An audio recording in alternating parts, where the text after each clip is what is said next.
let's keep aside all these things and continue our job. Let's take the waste toner compartment. Let's reassemble it. Wiper blade should be kept back to its position. You can observe two round grooves on either side. The holes on the wiper blade will fit into those grooves. After you secure it, you can tighten the screws. Let it not be too loose or too tight. Apply moderate pressure. Tighten to an extent the blade is fixed firmly. Now let's put back the second spring. Remember, this is the second spring which we removed. This one is inside the waste toner compartment, just above the wiper blade. You can differentiate the two springs easily. Carefully insert it, looking at the hook to hold it. The round hole in the spring should get inside the round hook over there, and the edges should get hooked onto either side where there are grooves. If you had observed the spring placement before removing it, it would be easier to put it back now. Anyhow, it's not going to be that tough. If the spring is properly placed, you will be able to move the part below it like this easily. Wipe off any dirt. This is ready now. Let's keep it aside. The cleaning part of the toner is finished now. This is the second stage of refilling. Now we will take up the other compartment. This is where we have to pour the ink. Always remember, you should only remove one side cap which is on the left side. On the right side there is gear mechanism to hold the magnetic rod. You should not disturb those by removing it unless there is any problem. But if you see any ink inside there, just tap and remove the ink. But don't remove this right side cap. So remove only the left side cap. If you observe carefully, you can identify where the plastic gears are located and where they are not present. Remove this one. Before that, let's pick up the fresh toner ink bottles for refilling.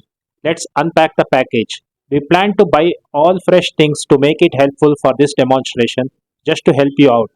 This is SpringStar Ultra Dark HP12A compatible toner ink, which comes in 10 bottles pack. And in each bottle there is 120 gram of toner powder, which is fairly sufficient for one refill. This 10 bottle package costs you around Rs 800 to Rs 900 currently. That means around Rs 80 to Rs 90 per bottle. I am taking 2 of these bottles. Now let's refill. Take up the toner compartment and remove the left side cap. This is the 5th screw you are removing, if you can count. Now you will find the place where you can refill. Pour the ink. Before pouring the ink, shake the bottles thoroughly. This way you will loosen up those ink particles which make them easy to flow. Now remove this cap. You will find a wide hole to pour the ink. Use a small plastic funnel to pour the ink. Hold the compartment firmly. You should also hold the magnetic rod together. Magnetic rod should never come out of its place. If you do so, ink will get spilled out of the compartment as you pour. Don't rush, take your time, otherwise ink will spill all over the place. Pour in moderate quantity and make sure it goes inside. Tap it in between. If toner is completely empty, then it will definitely take one full bottle of 120 gram powder. Then you can probably try to fill another half bottle, that is total 180 gram powder. You can also keep observing the powder level by removing the funnel. If it is getting filled up, stop it just before it reaches its full capacity. At least there should be 1 inch gap inside it. There are 2 reasons for this. One is there should be little space inside this toner compartment for the ink to circulate. There are some wheels or rotors inside which will rotate and bring the toner onto the magnetic rod so that ink gets attracted to the rod. If the toner is filled completely, then this can get congested and the rotation can be difficult. Second reason is if you pour too much fresh ink into this compartment, then more and more waste toner gets collected in the waste ink compartment and it can spill out. So fill moderately. 1.5 bottles are enough. By filling 1.5 bottle instead of 1 bottle, you can extend the toner refill cycle. If you buy a large bottle of 1 kg, as some vendors sell, then it might be difficult to judge the quantity. You should keep checking the ink levels by lifting the funnel. But if you buy these individual bottles, you can easily stop after 1.5 bottles. You can retain the remaining half bottle for your next refill. Tighten the cap of this bottle and store it in a dry place. After pouring the ink, Put back the cap and wipe off any extra spilled ink. Now one of the most important steps is putting back this side cap. First, observe the side cap. You will see a half moon shaped groove. This should exactly fit to the end of the magnetic rod. You will also see that the extension on this side of magnetic rod is also half moon shaped. Both these should fit properly. Also, there is a spring attached to magnetic rod.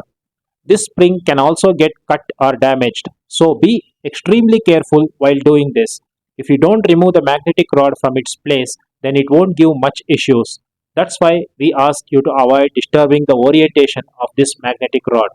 The orientation of the rod should be such that it should fit properly to the groove in the side cap. If in case this gets misplaced, then you should rotate the magnetic rod slowly so that at some point it gets hooked onto the groove in the side cap.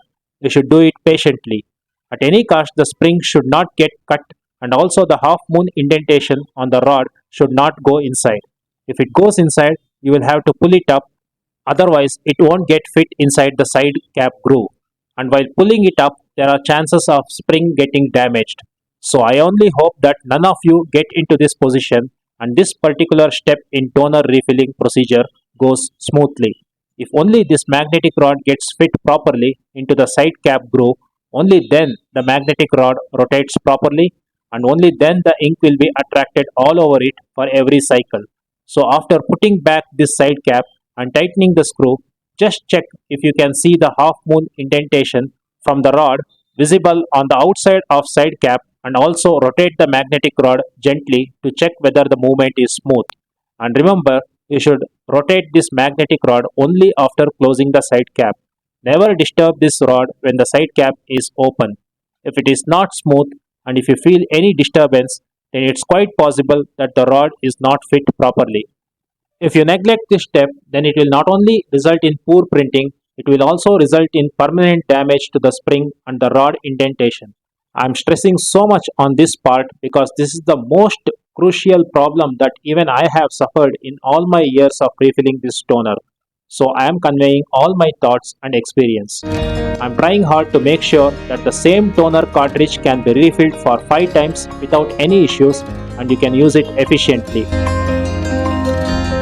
Although each of these components, drum, PCR roller, magnetic rod, blades, all can be replaced and individual parts are available, but I am trying to avoid this and try to make sure that all these components last throughout the 5 cycles of refilling. Because even if you replace one component, some other component can undergo wear and tear. Also, some tiny hooks, indentations, thin plastic parts present in various places can break. For example, to remove the side pins, you might be poking around the holes, and eventually after 5 refills, this can affect the plastic parts. So be careful while handling any of these. Okay, in our case, here the magnetic rod is moving smoothly, so no issues, but mine is an experienced hand now, but I should confess that I have made many mistakes in the past. So I am only trying to help you out as much as possible so that you won't make such mistakes. So the toner compartment is ready, wipe off any extra ink. Third stage of refilling is now completed.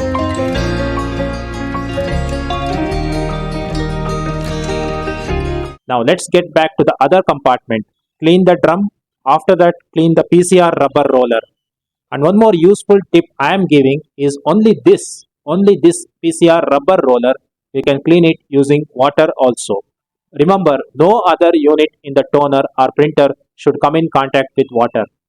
Just this rubber roller, you clean it with water, and after that dry it up thoroughly by wiping. No wetness should remain. This cleaning with water will help in improving print quality. I think not many are aware of this useful tip. This is PCR roller, primary charge roller. It is responsible for what's to be printed on the drum and eventually on the paper.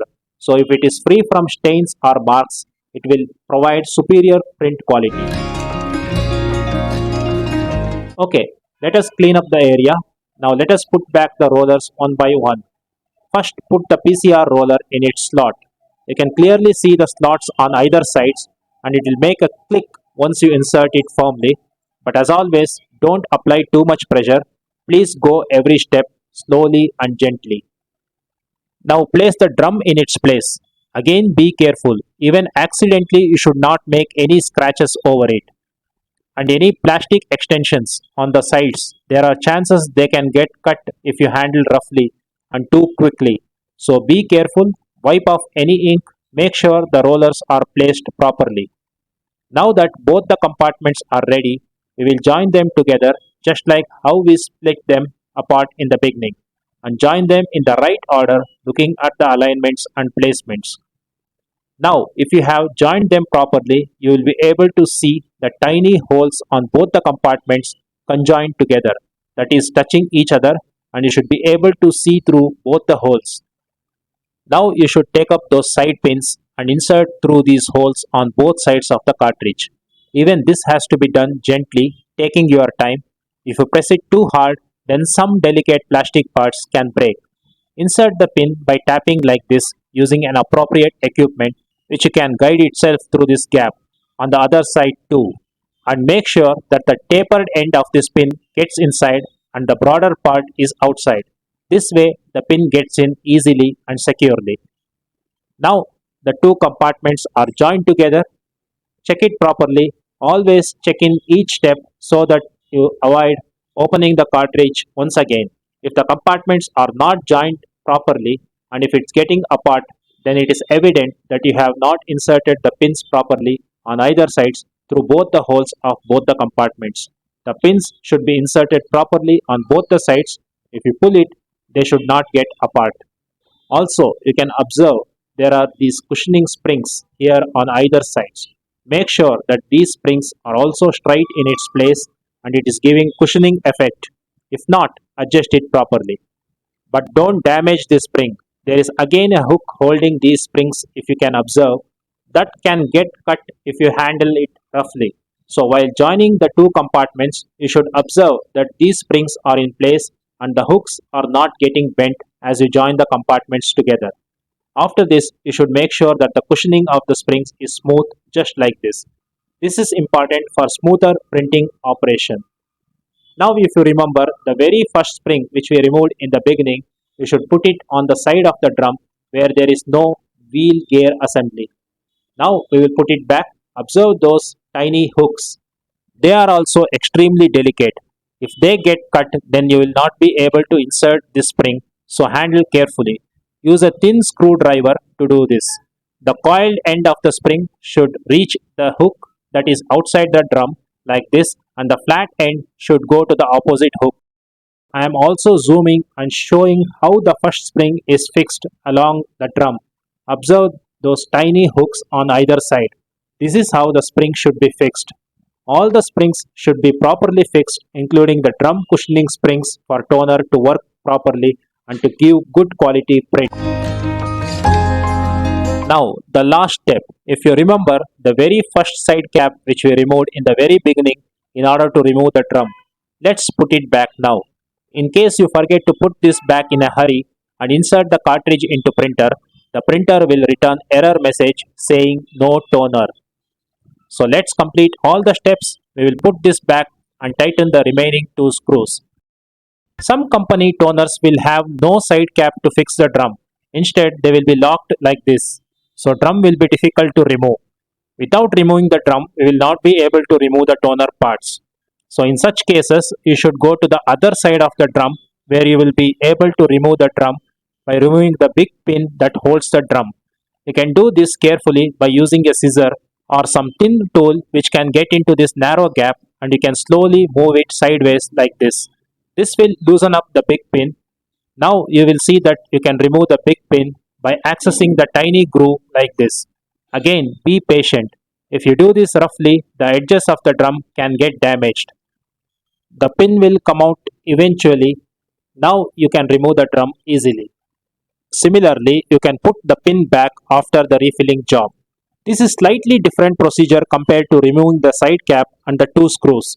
This toner doesn't have drum side cap, hence no screws too. This is one such toner specimen I have kept to show you. So you should be flexible to different situations.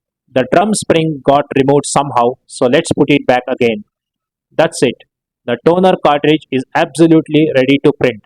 Just once you rotate the drum like this so that it moves smoothly.